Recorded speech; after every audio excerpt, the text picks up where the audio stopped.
here's Brody Brazil. Hey, welcome back to the channel. Welcome back to this series, the 2023 A's player profiles. Let's welcome in a newcomer, Jace Peterson, who most recently hails from the Milwaukee Brewers. I like beer. Why do I not like the Brewers? I guess I'm okay with the Milwaukee Brewers, and I can't wait to learn more about Jace Peterson. Here are his basics. Opening day, he'll be 32 years old. He comes in with 6 years, 142 days of big league service time. 9 different Major League Baseball seasons. He's already been with the Padres, Atlanta, the Yankees, Baltimore, and, again, most recently in Milwaukee's organization.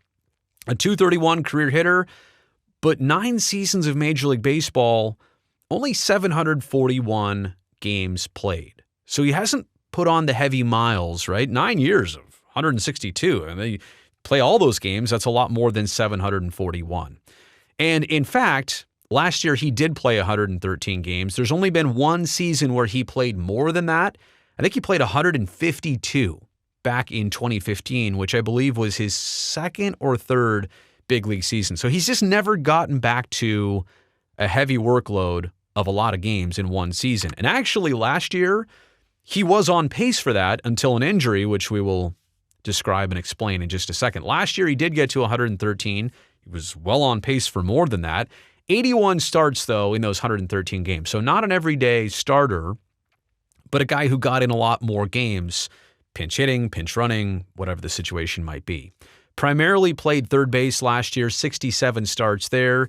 Also played some right field 9 times, played first base 3 times, also played left field twice.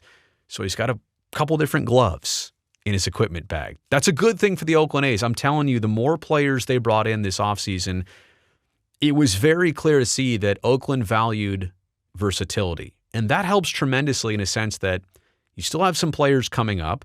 You don't want to have any log jams at positions, right? You don't want it to be where, well, Jace Peterson is playing well, but he can only play one position. And we have another third baseman that we would like to see and give an opportunity to. That creates a situation where it's very difficult for everybody involved. So Peterson can play multiple positions. Would I like him to settle in on one? Probably, yeah, at third base, but we'll see how it goes. Last year, hit .236, 8 dingers, 34 RBI, and swiped a dozen bags. But he did go on that IL stint, and it was a costly one. I say costly because he missed 29 games starting in July. I think it was a defensive play he was trying to make.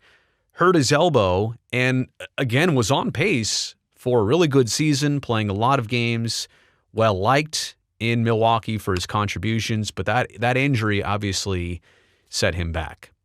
He's been described as a Swiss Army knife. People in Milwaukee, as he departed, they said they were sad to see him go because he was such a clubhouse leader. Hey, we will definitely take that in Oakland. Glad to hear it. And I know this is a 22 review. I'll go back to the 21 season. At one point, because he was obviously getting on so much, he earned the nickname, quote, On Base Jace. So let's hopefully see some of that in Oakland. The A's obviously value their stats and on-base percentage.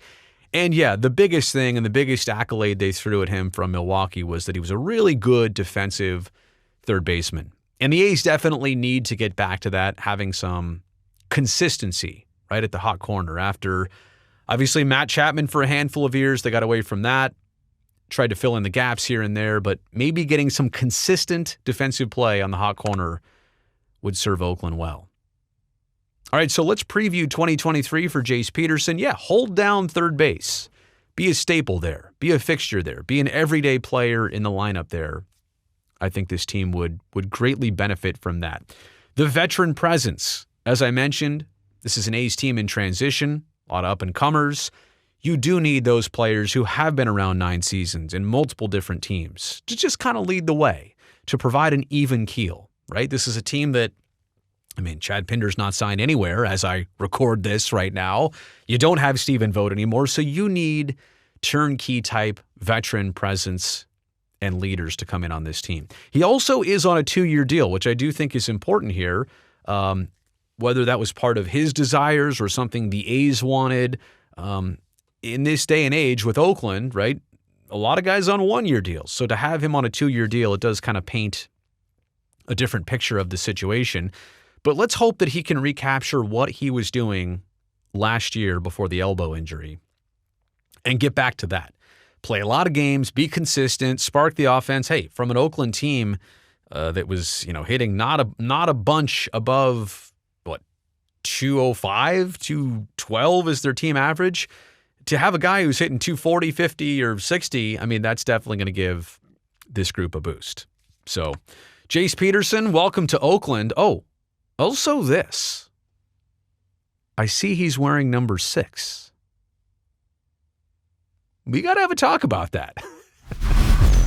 Oh, I hope he knows I'm kidding. Look, Bob Melvin wore it for all those years. I secretly have adopted that number over the years. A player I don't think has worn number 6. I think I saw this stat somewhere. Nobody's worn number 6 since Travis Buck did it back in the day. What was that, 2006 or 7? So I got a bunch of number 6 A's jerseys. Jace Peterson, I hope you can make the number proud. If you like this video, give it a thumbs up. That would greatly help me out. And also help me out by subscribing to this channel. Look, you're here to the very end. You love A's content. I've got lots more coming your way in the very near future. See you next time.